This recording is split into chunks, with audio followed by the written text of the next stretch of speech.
So if you remember, our first concept was the equivalent of a jab, this way. This posture is the equivalent of a cross.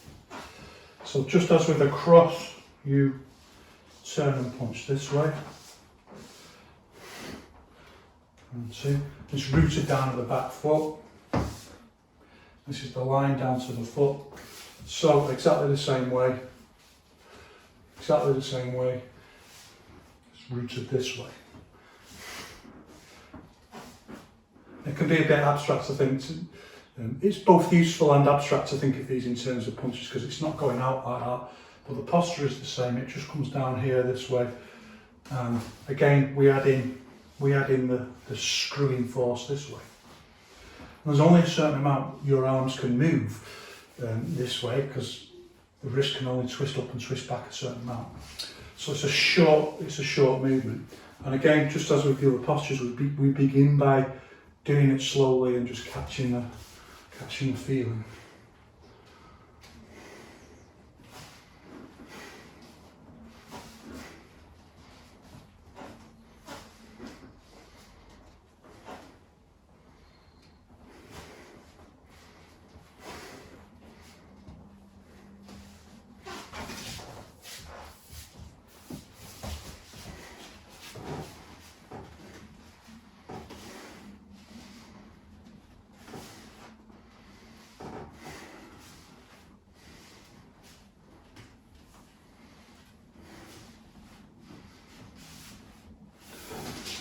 This posture is the traditional Yiquan basic spear posture, and you see it in all kinds of forms, and you see it in all kinds of murals and things like that. It's how the infantry would be taught to do basic strike, and you brace like this, particularly against an oncoming force, and you brace like this. And we don't do it like, for example, like this. We don't lift it up into the side of the head. Which you might think intuitively if it's supposed to be reflecting what a cross is, but if you lift the stick up this way and you get some force that way, it can hit in the face really easily like that. It takes almost nothing. In fact, it can just bounce off something when you come to hitting a target or something like that. You hit and it just slides off and hits in this way. So keep it.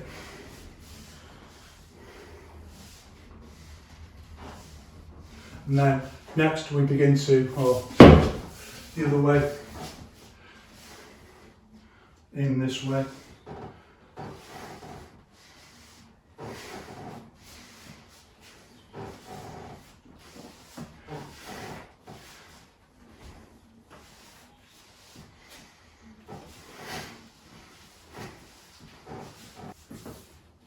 And we begin to then, we proceed to add in the jab, poke and the crossbow together.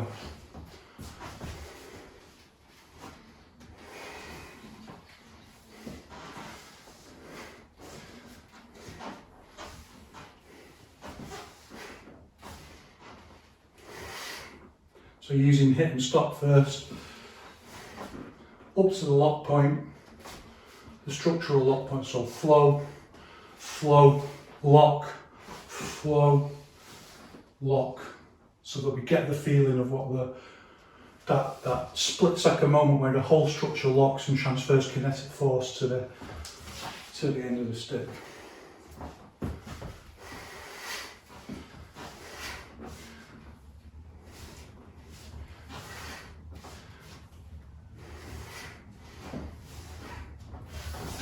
The other way.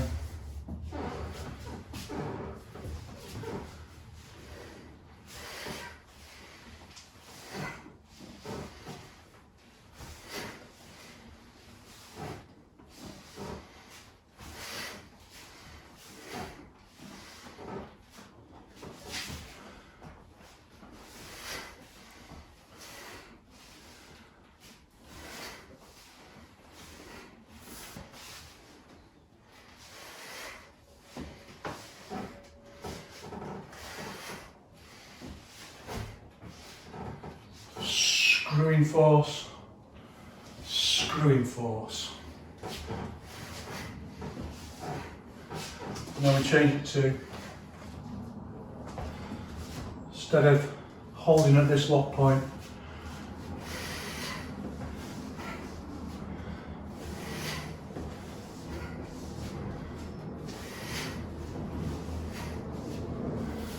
The other way.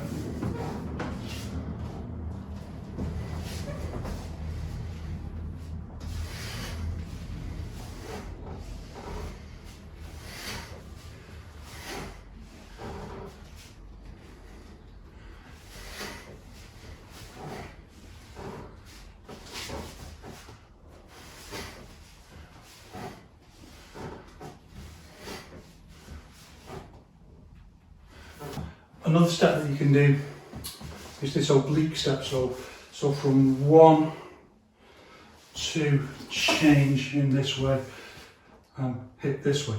You very rarely see this where all of the staff strikes are practiced on the oblique side, but in 3 based curriculum it's quite an extensive staff curriculum. We do all of that on the oblique side as well, and some other variations as well. You pretty much never see anywhere else, but they're all contained within the logic of the system itself if you just explore it. So slow.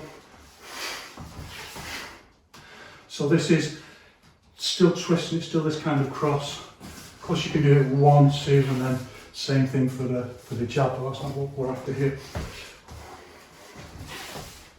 Twist this way.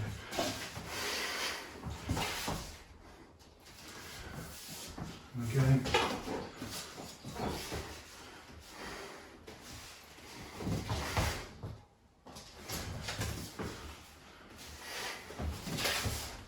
For our basic strike, we can't move a great deal. There's only so much twist, there's only so much screw force you can get on the posture. So it's all about speed and structure.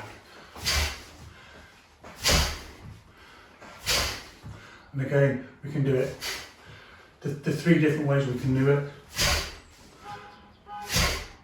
Up to the lock point and back, so hit and stop, or hit with a little bit of a push in, which is generally what we want in each one to maximise the force. I should say, by the way, particularly in our curriculum that we teach, weapons are only for self-defence. It's not a moral concept, so we don't do things like promote knife fighting, even though we have a knife curriculum. It's only self-defence, and what that does is it makes us think about weapons in a bit of a different way. So we're not interested. You very often see, like, when you see Yiquan staff, really weirdly, it's usually like staff against staff. But when's that going to happen? You know, it's just one of those things that's it immediately makes it obsolete. But if you think about weapons in terms of purely self-defence, it changes a lot of things. So you pick up a longish or a long weapon and you want to use it in self-defence. Well, it might be against someone who's got no weapon. It might be against an animal.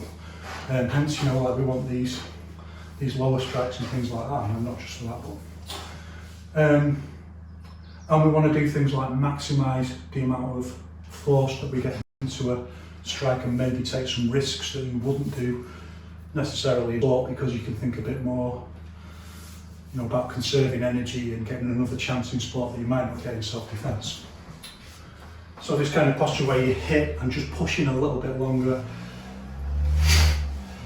rather than a snake bite like that, which does actually take some of the power. For the speed, it takes some of the power back. This is why we want, Zhao Daoxin says, like, the split-second lock point. Just for a split second, everything doesn't tense, but everything just has the perfect combination of perfect dialectical interaction of tension and relaxation to just transmit as much force possible to the end of and just lock for a second and then and same with when we step with this.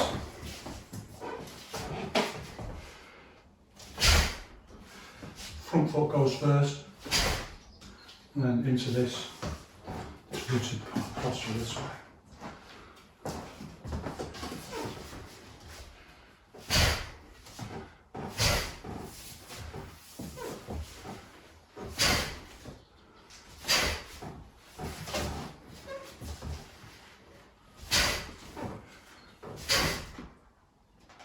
twist into the target.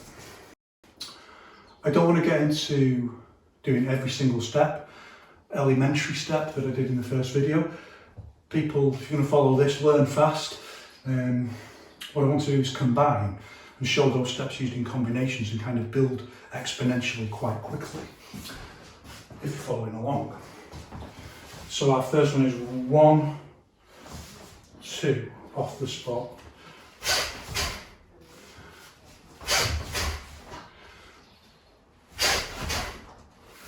The other way.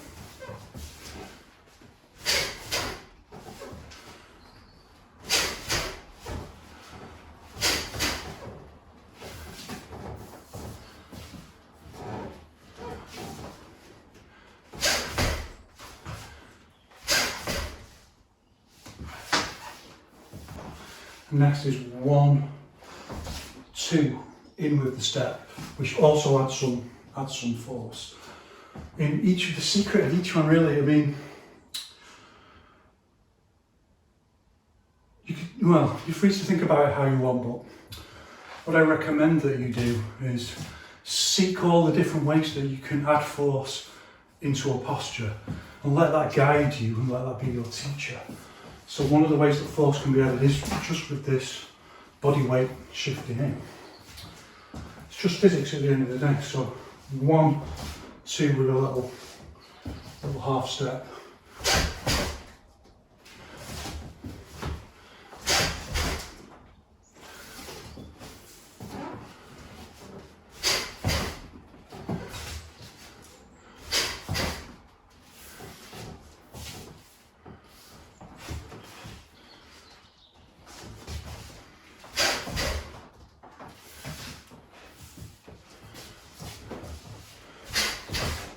Next, 1, 2. And look at the footwork for this one. This is like the jab poke 1, and it's shift back into the 1. So I like to call it Elvis footwork.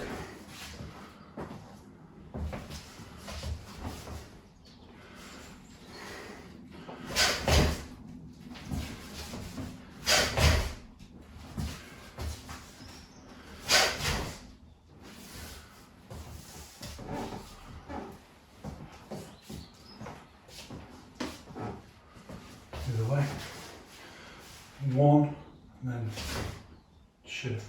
1, 2, 1, 2. Improve your dancing as well, no end.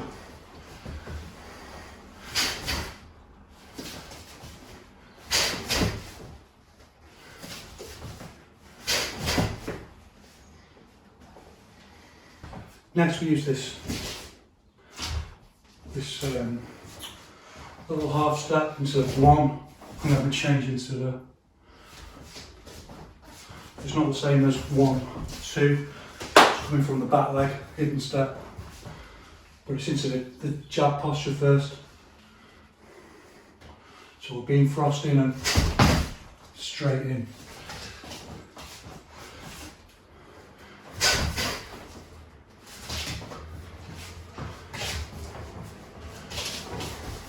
Being frosted.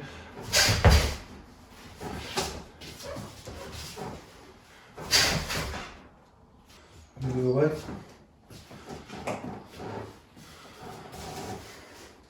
So in 1, 2.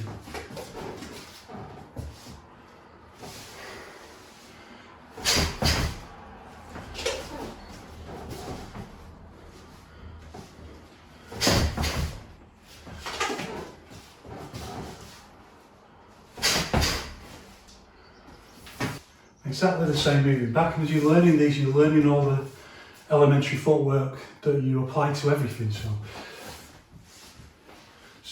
benefit of an interconnected system like this, you learn one thing, you can apply it 100 ways.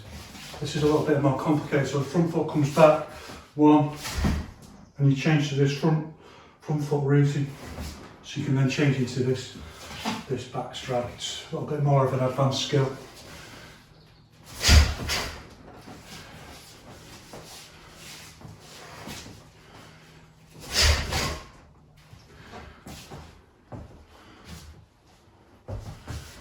practice it a little bit better this way.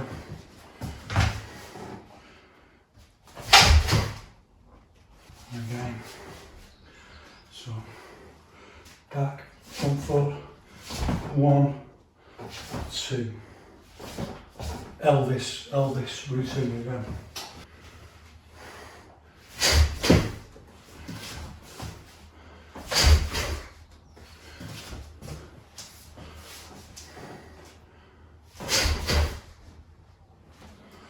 As well, slow movement, you can do this what we call stop-start exercise. It's quite useful. I'll explain how you use it in practice in another video, but I'll show it now. So it's like increments of structure like this,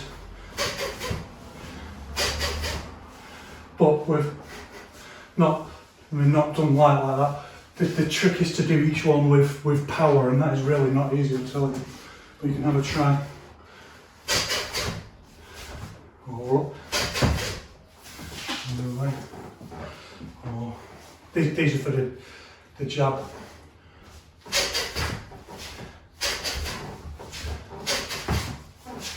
Two's quite easy. But doing more than 2 is a lot harder. Especially if you try to do each one with actual power.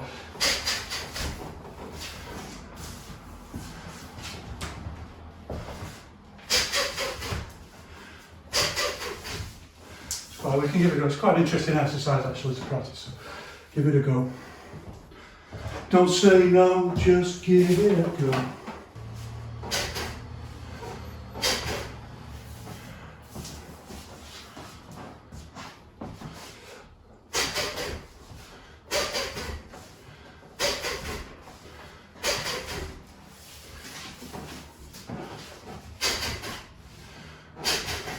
See my root coming up like a little bit each time, so maybe quarter routine is a little bit of a misnomer. I'm using like 8th routine or something. Quite musical.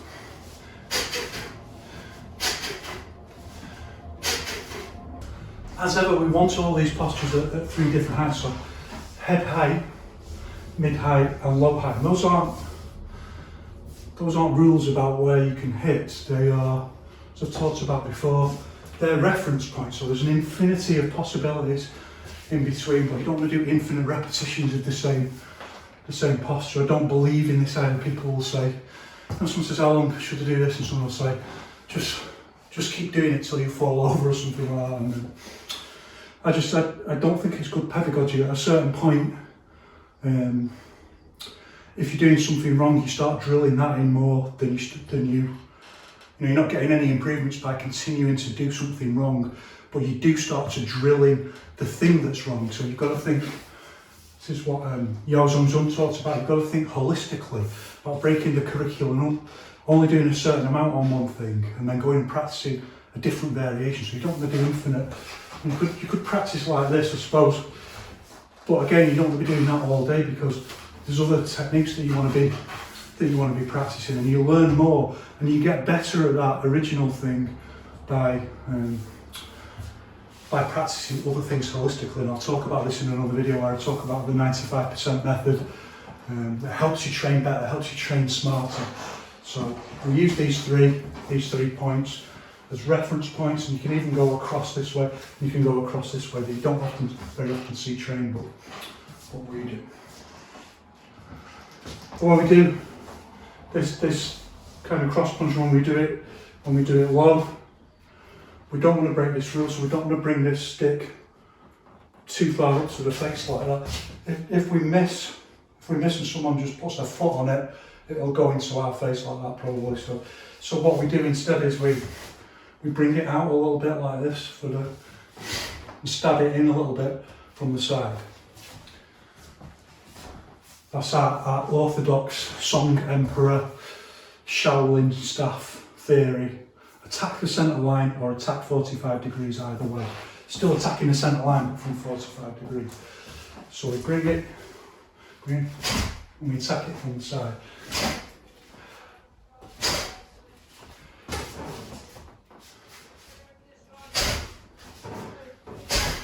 Again, the other way, one attacking from the side. there's only a certain amount that your wrist can twist, and it makes it even more difficult when we bring it in this way. So we're really relying on the screwing force from the backhand. These are like micro technical details that, oh, it's good for you that you're getting this information from me, because otherwise you wouldn't get it. One. So you can really rely on the screwing force from this rather than this, which is at its weakest point here. Bit of a ping risk even.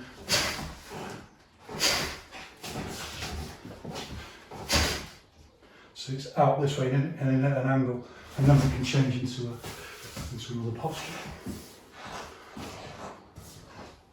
And then the technique I looked at earlier on, beginning of the video, one and then step oblique, and then change this way, twisting in this way.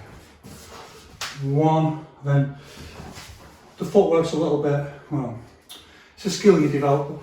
One, as the stick pulls in, then the step goes this way and we change this way. 1, 2. It's this very unusual kind of routine like this. It's crane routine. This way. 1, 2. Hitting this way.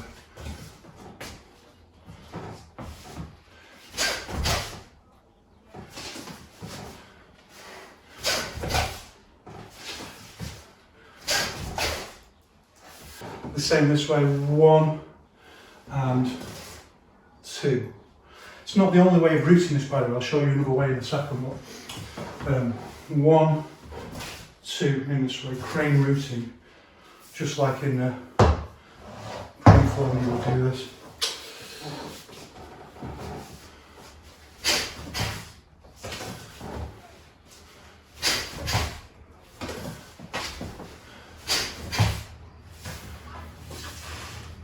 So yeah, you can route it another way. So you can 1 and then step out more like a bow stance this way, and 1, 2 this way. For me, it just gives you a little bit less screwing force, because you can get a little bit. You can use the lean of the body to get a little bit more twist on it if you do it this way. But don't look down on it, because it's really useful for other things like doing 2 jab style. Out this way, but we can do it like but you can do it like it's just a little bit odd. I don't favour it because it's a little bit odd for that posture. And then the last thing we want to learn in this set is to do it the other way. So from 1, 2, 2, and off the spot it just rocks into the same. See how the routine just flows like this? These are little tricks that you'll learn, like from the cross into the jab. It helps you use your whole body structure. Same in weapons as it is in empty hand. So 1 and then 2.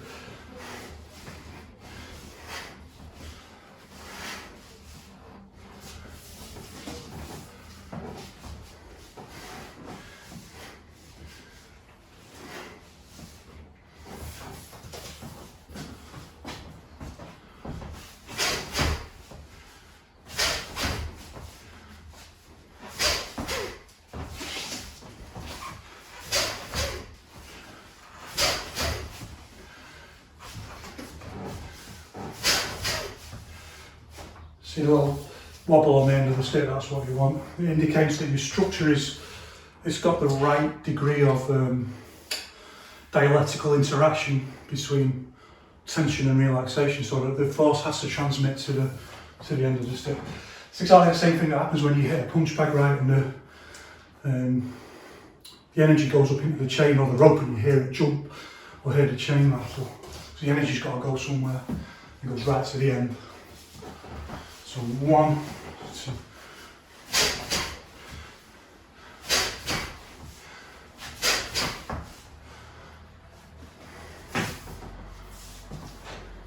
And the footwork variations you can kind of work out for yourself. Like if you want to proceed fast, take control, steal.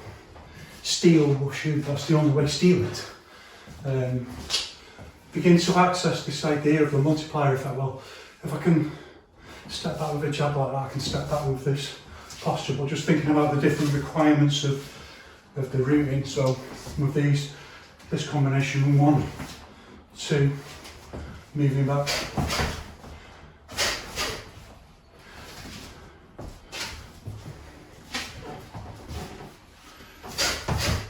Just using little steps. You can think about all those things yourself and just start putting them together. They're all going to reappear. This is the way I'm going to teach the staff curriculum, by building like this rather than doing it block by block. It's too boring, I can't be bothered. We did that before then. 1, 2. 1, 2.